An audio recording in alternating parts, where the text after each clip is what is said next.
2025 June 12 അഹമ്മദാബാദിലെ സർദാർ വല്ലഭായ് പട്ടേൽ അന്താരാഷ്ട്ര വിമാനത്തിൽ നിന്ന് air India flight AI-171 schedule ചെയ്തിരുന്നത് ലണ്ടനിലേക്കായിരുന്നു. വിമാനത്തിൽ 230 പാസഞ്ചേഴ്സും 10 ക്യാബിൻ ക്രൂവും 2 പൈലറ്റുമാരുമായിരുന്നു ഉണ്ടായിരുന്നത്. വിമാനത്തെ നിയന്ത്രിച്ചിരുന്നത് ക്യാപ്റ്റനായ സുമിത്തും ഫസ്റ്റ് ഓഫീസർ ക്ലീവുമായിരുന്നു. പരിചയസമ്പന്നനായ ക്യാപ്റ്റന് 15,600 മണിക്കൂർ വിമാനം പറത്തി പരിചയമുണ്ടായിരുന്നു. അതിൽ 8,600 മണിക്കൂറും ബോയിങ് 787 ആയിരുന്നു ക്യാപ്റ്റൻ പറത്തിയിരുന്നത്. അതേസമയം കോ പൈലറ്റ് ഏകദേശം 3,400 മണിക്കൂറാണ് വിമാനം പറത്തി പരിചയമുണ്ടായിരുന്നത്. അതിൽ 1,100 മണിക്കൂറും ബോയിങ് 787 ആയിരുന്നു കോ പൈലറ്റ് പറത്തിയിരുന്നത്. വിമാനത്തിന് 1:13 പുഷ് ബാക്കിന് വേണ്ടിയുള്ള പെർമിഷൻ ലഭിക്കുകയാണ്. അങ്ങനെ 1:31 വിമാനം ടേക്ക് ഓഫ് ചെയ്യുകയാണ്. വിമാനം പറന്നുയർന്ന് ഏകദേശം 22 സെക്കൻഡ് കഴിഞ്ഞതോടെ വിമാനത്തിന്റെ രണ്ടാമത്തെ എഞ്ചിന്റെ പ്രവർത്തനം നിലച്ചു. വീണ്ടും 8 സെക്കൻഡ് കഴിഞ്ഞതോടെ വിമാനത്തിന്റെ ഒന്നാമത്തെ എഞ്ചിന്റെ പ്രവർത്തനവും നിലച്ചു. 2 എഞ്ചിനുകളും പ്രവർത്തനം നിലച്ചതോടെ വിമാനം താഴേക്ക് കുതിക്കുവാൻ തുടങ്ങി. വിമാനം ടേക്ക് ഓഫ് ചെയ്ത് ഏകദേശം 62 സെക്കൻഡ് കഴിഞ്ഞതോടെ BJ മെഡിക്കൽ കോളേജിന്റെ മുകളിലേക്ക് വിമാനം പതിക്കുകയുണ്ടായി.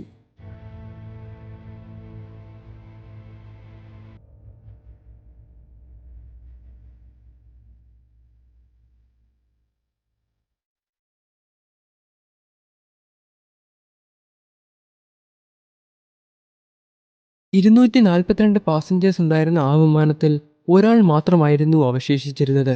കൂടാതെ ഉച്ചഭക്ഷണം കഴിച്ചുകൊണ്ടിരുന്ന 19 ഡോക്ടർമാരായിരുന്നു BJ മെഡിക്കൽ കോളേജിൽ അന്ന് മരണപ്പെട്ടത്. അങ്ങനെ ആകെ മൊത്തം 260 പേരാണ് ആ വിമാനാപകടത്തിൽ മരിച്ചത്. 625 അടി വരെ വിമാനം പൊങ്ങിയിരുന്നു.